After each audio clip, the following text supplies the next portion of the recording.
Blog Talk Radio. Hello, everyone. Good morning. It's Laurie Smith here on Blog Talk Radio, One Child Abuse Survivor to Another, Restoration. And I'm glad to be here. It's 6:30 here in the morning, Wednesday morning, September 21st, Calgary, Alberta. I'm just having a coffee, waking up. I've been up actually for quite a while, and but I still haven't quite woken up yet.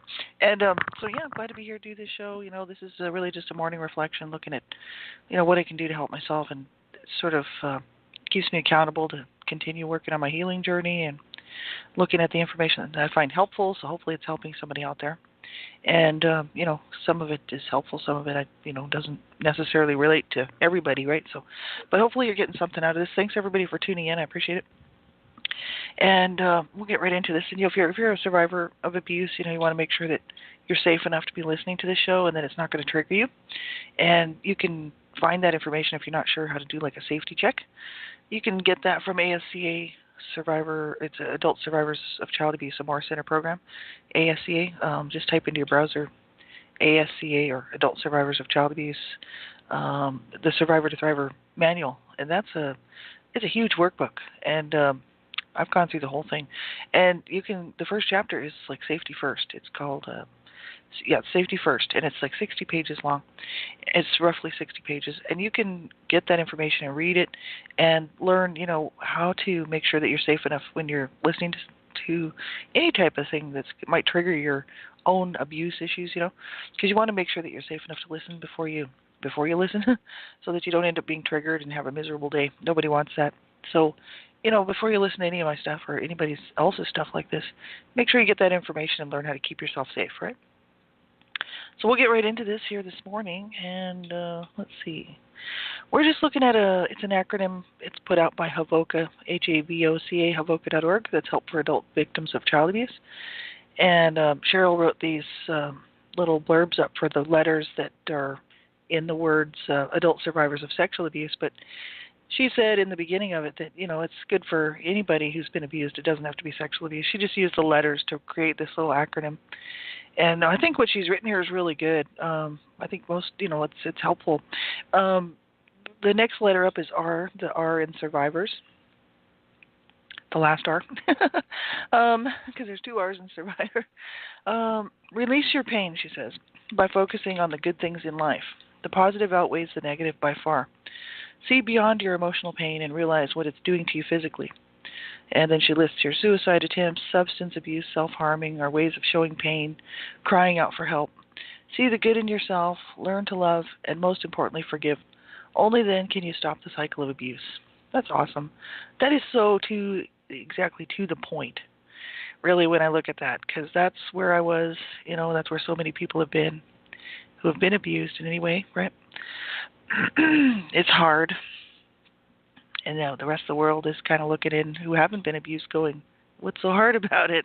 We watch this stuff on TV all the time. It doesn't look that difficult to survive abuse. It's like, unless somebody's been in our shoes, they can't really understand the depths of the pain, And it's hard to explain it to people.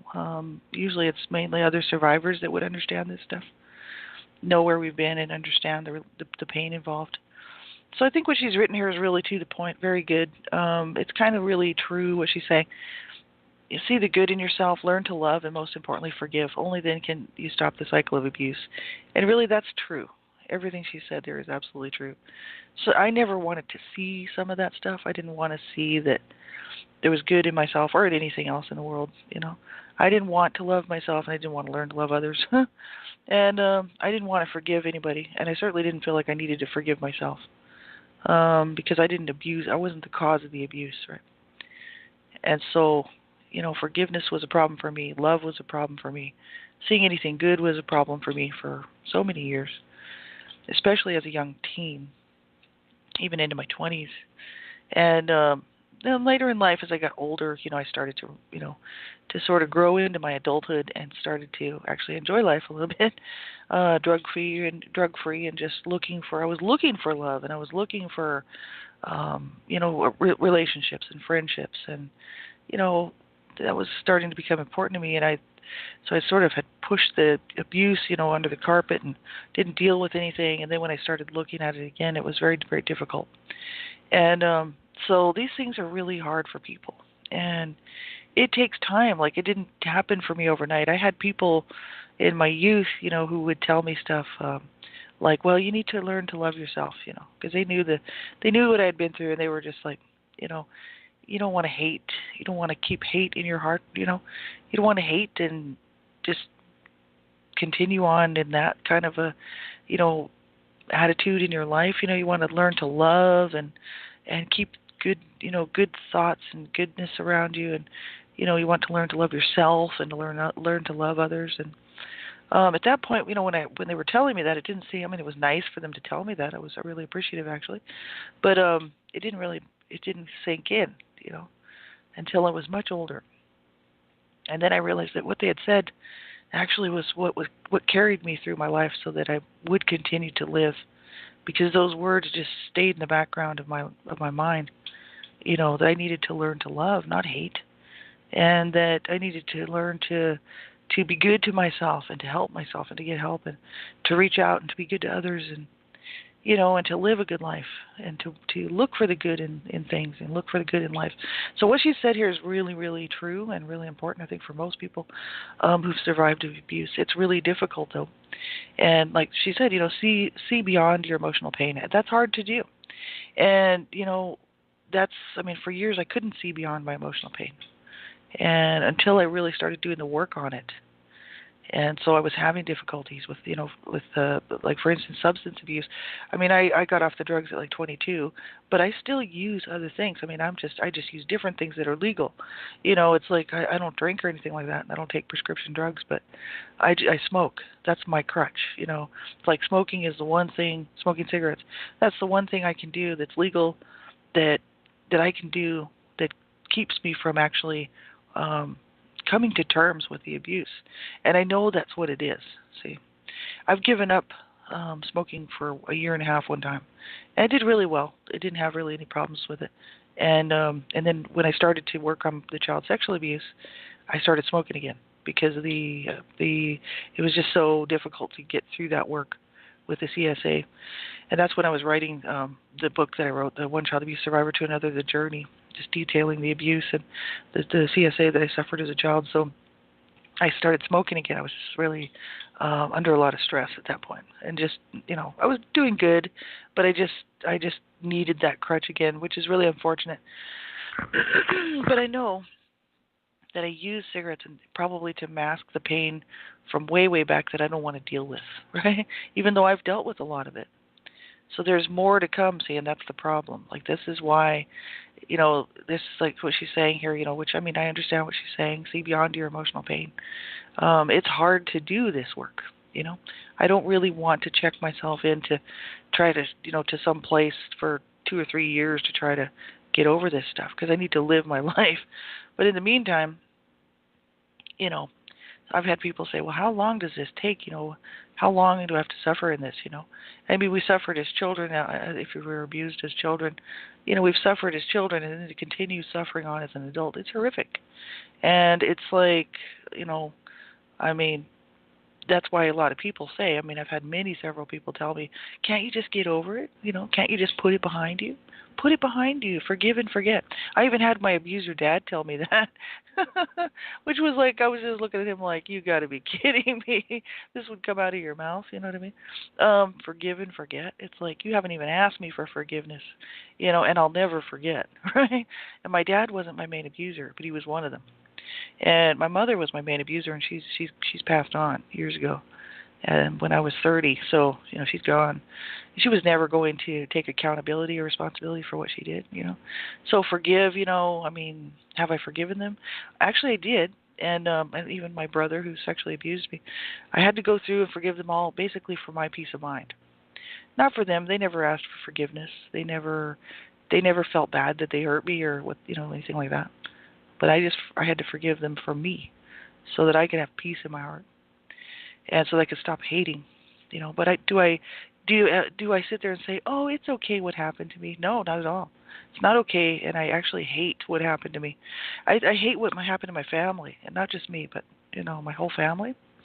And So I can't sit there and say, "Oh, it's okay. It's all good." That's why I don't get into the stuff where there's a lot of people survivors who've been through all their stuff and then they go around and they're speaking out publicly and talking about their stuff and not naming names or anything, but just generally, and they'll be like, "Oh, you can be well, be like me. Just move on." And it's like it's not as easy as it sounds, unless you're in denial. I could never be in denial. I'm not going to be in denial because I'm on purpose remembering what happened to me because it was not okay. And the more people push this stuff under the carpet, the more it continues on and on and on. This is a not okay what happened to me or anybody else who's been abused. And so, no, I hate what happened to me, but I had to learn how to love myself and how to see the bigger picture so that I wasn't walking around in my emotional pain all the time, which is kind of what helped me to get over the self-harming, wanting to self-injure, wanting to use drugs, suicide ideation, which I had. It's just I have done a lot of work and made a lot of progress. But for so many people out there, people are just it's so easy to say, "Oh, just move on, see beyond your emotional pain." It's like, right, okay. If we could do that, then we would have been well a long, long time ago. It's not that easy, My mother was abused as a child, and she continued the abuse on the cycle, right? And her emotional pain, she couldn't see beyond her emotional pain.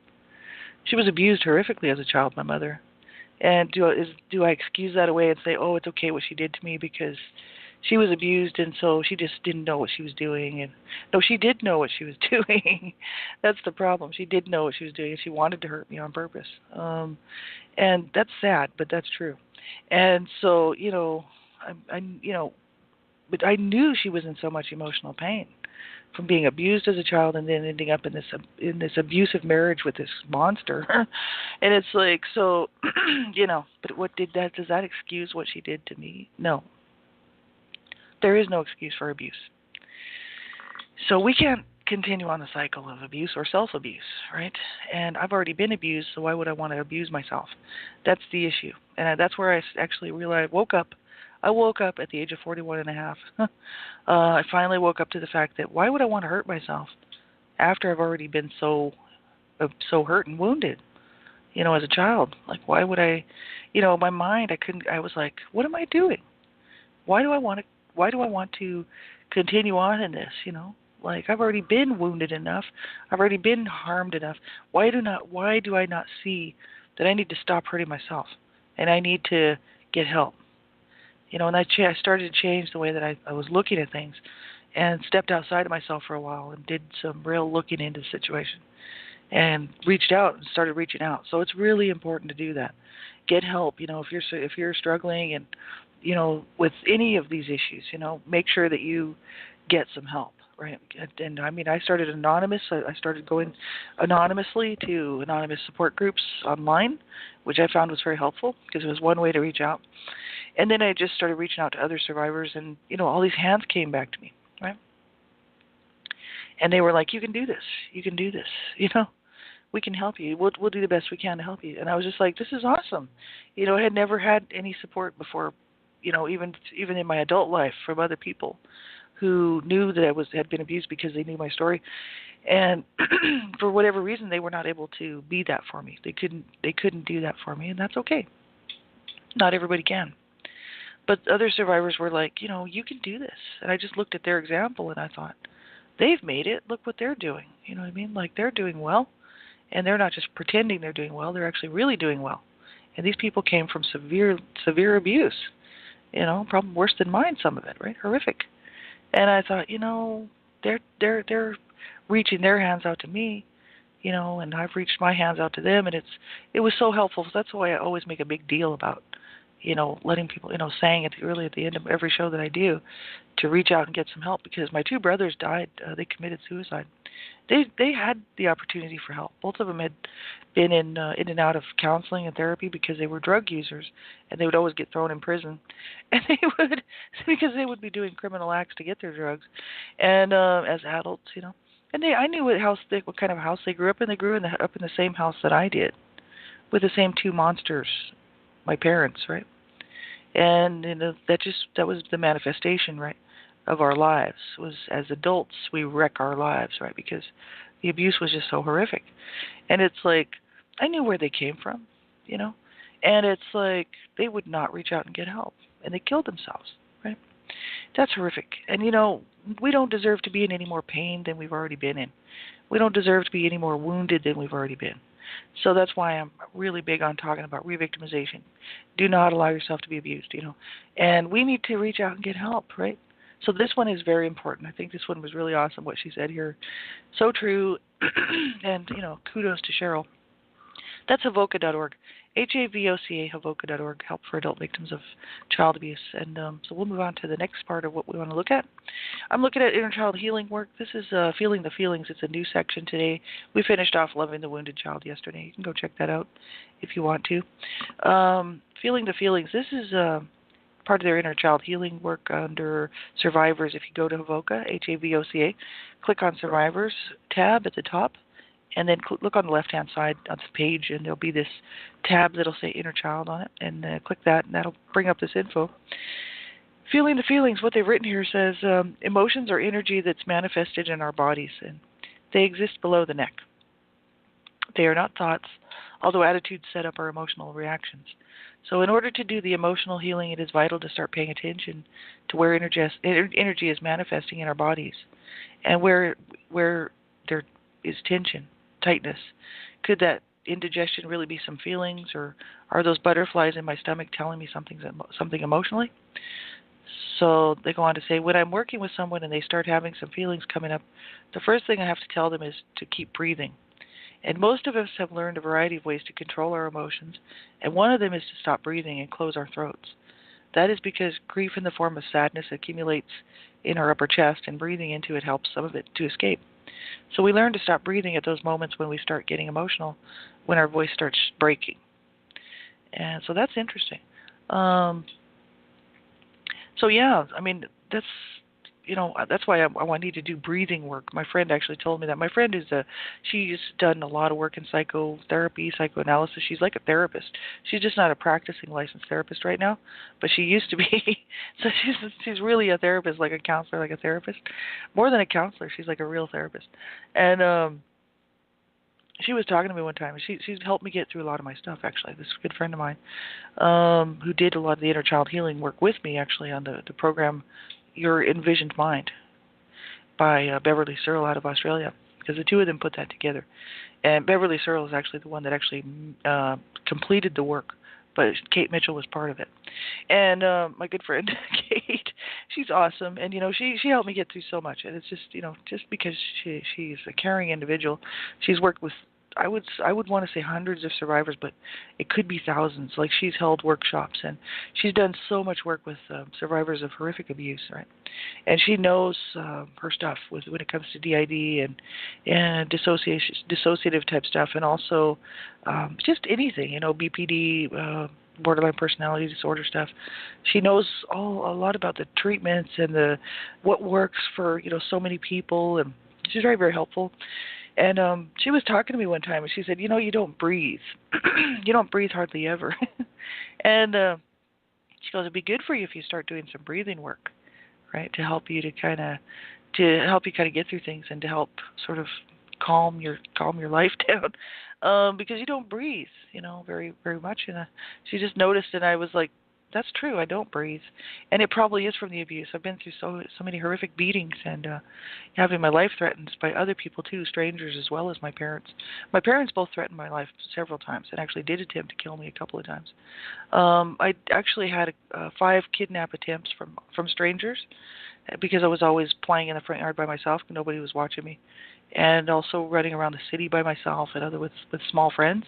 I had 5 kidnap attempts. Thank God none of them worked on the kidnappers' part, but it was very scary. And also, I've had several, actually 2 times somebody tried to break in to my wherever I was at. Like, I was actually one time at a friend's place, and we were young. We were probably like 10 years old, and somebody tried to break in and was going to come in the house. It was just the 2 of us there. We had the lights turned off. This person was trying to get in the windows. And I had several really horrible kind of things happen to me. I've had guns in my head as an adult, with drug deals gone bad and stuff. And so just a lot of trauma, a lot of PTSD probably from that. And so I don't breathe. I probably keep my breathing a certain way to control my emotions. I wouldn't doubt that. And so my friend was like, you need to do some breathing work, right? That would probably help you out. And there's a few other things I need to work on as well. But that's one of them, and that's true. So we, like they're saying, most of us learned a variety of ways to control our emotions. One of them is to stop breathing. That way we don't have to deal with the grief, right? Because the grief is where all that stuff is stored, all that energy, is stored and manifested as grief, right? And as long as we can control it, then we don't have to deal with it. That's my issue. So I smoke. I cut my breath off in every way that I possibly can. Also, this is triggering here for people. So if you're going to be triggered, then please turn off the show. I was when the sexual abuse was happening. I'm not going to go into any details, but I was gagged and bound, and I was gagged, and I had tape put over my mouth, so I couldn't breathe very well out of my nose. And this is the thing. I've had some horrific stuff done to me, you know what I mean? So I think that, I need to do more than just breathing work. I need to actually go and someday, actually, when I have a chance to do it, allow somebody to help me work through that work, to do that real grief trauma, kind of trauma work, where I can voice and allow all that grief and that trauma to be expressed and to come out. I can't do it in my apartment right now. My husband's terminally ill, and he would just not understand. It would be very traumatizing for him to have to deal with that. He's terminally ill. He's not well at all. He's actually he's halfway in between here in the hospital right now. He's been having his health is going downhill in the last couple of weeks, and he's terminally ill. He's only got so much time left, right? We don't know how long that is, but he's very, very ill. So I can't do this kind of work around him. I don't want to stress him out and cause him to, to suffer even more than he's already suffering, right? So I have to maintain. And so, one day I'll do the grief work, but it's just not going to be able to happen right now. And so someday I'll actually do that work, and then I'll do the anger work too. I'll just get it all done, in a period of time in the future, and allow myself to release this stuff that's been building up, right? Because it's all this, like she said, emotions, or whoever wrote this, emotions are energy that's manifested in our bodies. Like, it needs to come out, but we have to do it in safe ways. See, and for me, I just use cigarettes so that I can control it. It's like a measure. It's like a controlling thing, right? I use food for that too. Instead of using illegal drugs or, even prescription drugs, whatever, I got off the drugs, right? So thank God. I'm very, very thankful for that. I don't drink. I don't use alcohol, right? But food and cigarettes, coffee, that's my big thing. People look at that and say, oh, well, she's just a little overweight. And, I'm not really that much overweight, but just a few pounds. But people wouldn't even realize that I use these things to keep this abuse trauma suppressed, right? But I do. And it's just I've managed to find a way to get around it, which we all do. And some of us get around of it in healthier ways than others, and some of us are just doing things that are really harmful for ourselves, right? And smoking, that's terrible. I really need to quit. I've been smoking forever, and I guess part of me wants to continue on in that, because I'm like, well, I don't, what does it matter? I don't count. I don't matter anyway. And, I was not wanted as a child. So part of me, that's that part of me that doesn't care about my body, see. I was talking about yesterday. That's that part of me that doesn't care if I live or die, see. Because when I was a child, I didn't care. By the time I was 10, I wanted to be dead. So, I was like, whatever, just kill me. I don't care, I've had several attempts to be killed in my lifetime, and I'd be like, go ahead and kill me. I really don't care. I'm dead anyway, But they wouldn't kill me. But, the issue is it was an attempt on my life. And it just didn't happen. So now I sit there and think, part of me still has that old way of thinking of, I don't care about my body anyway, so why would I want to help myself out? So this is a sad situation. That's what I said, I'm still working on some things, right? So that's why, for people just to say, can't you just get over it, right? Isn't it just something that we can just get over, shouldn't we be over past that by now? It's like, it's a little easier to say that than done, unless somebody's walked in our shoes. Nobody's walked in my shoes but me, and I've not walked in your shoes. But there's so much of society that sits there and says, "Oh, why can't you just get over that?" It's like, well, maybe you should walk in my shoes for a few minutes. I wouldn't wish that on anybody. I wouldn't wish this what I've survived on anybody. This is horrific, and that's wrong, right? But in the meantime, you sit there and you look at these people. You're like, you have no idea where I've been. So how about you just like think about that for a second before you speak some really stupid words, Because I've had a lot of people tell me that in my lifetime. It's not even funny. So we'll look at the rest of this. This is quite a lengthy article. We'll pick up some more of this tomorrow. And if you want to grab it, you can grab it from, like I said, it's Havoca, Havoca, Feeling the Feelings, under the Inner Child work, Feeling the Feelings. So this is just the beginning part of it, so we'll get into it, more of it tomorrow. And positive reinforcement, what am I doing right in my daily walk? Well, I'm still working on my healing journey. I got up and feeling pretty good, not too bad. There's a lot of stressful things going on in my life right now, and so I can't really do a whole lot of work, inner child healing work. I don't have the time or energy, really. So eventually I'll be working on that. But, I'm still working on it, so that's a good thing. And a positive affirmation I could say for today, I feel complete today. I mean, I could go around saying that all day, but whether it's true or not, or I believe it, is another thing, right? I feel complete today. Do I feel complete today? No, not really.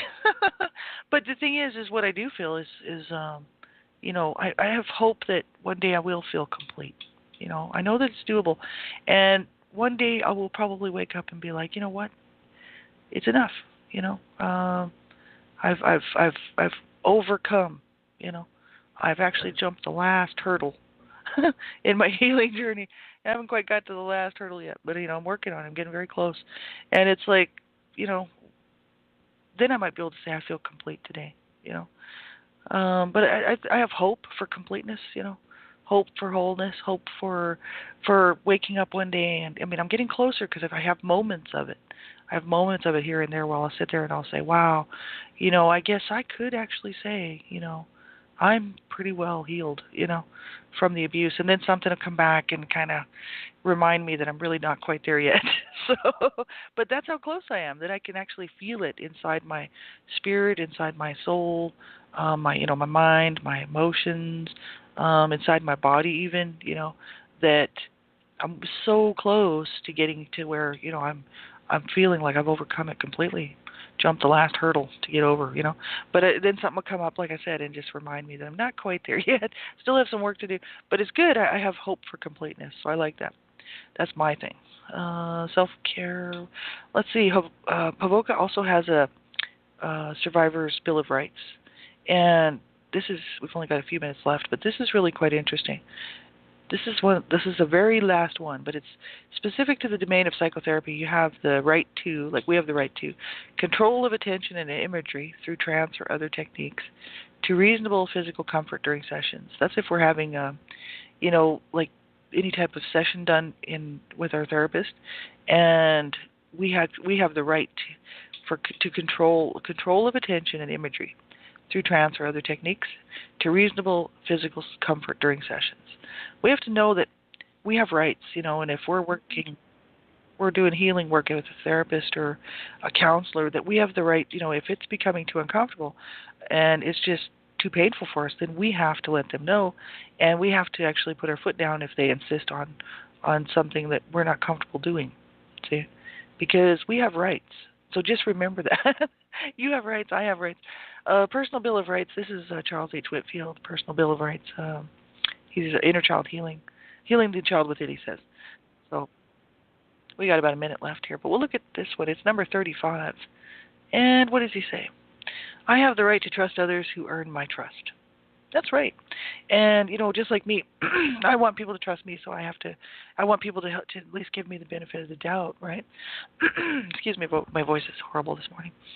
But then again, I have to be trustworthy, right, if I want that. And then I have to give everybody else the benefit of the doubt, So I have the right to trust others who earn my trust. And just like I would hope they would trust me if I earn their trust, right? Sort of works both ways, right? And so that's awesome. So anyway, we'll pick up the rest of this tomorrow. And I hope you have a really good day. Take really good care of yourselves today. Be really good to yourself. If you're having, if you're struggling, like I always say on every show, you reach out, get some help. Don't suffer on your own. You get help. Call a crisis line.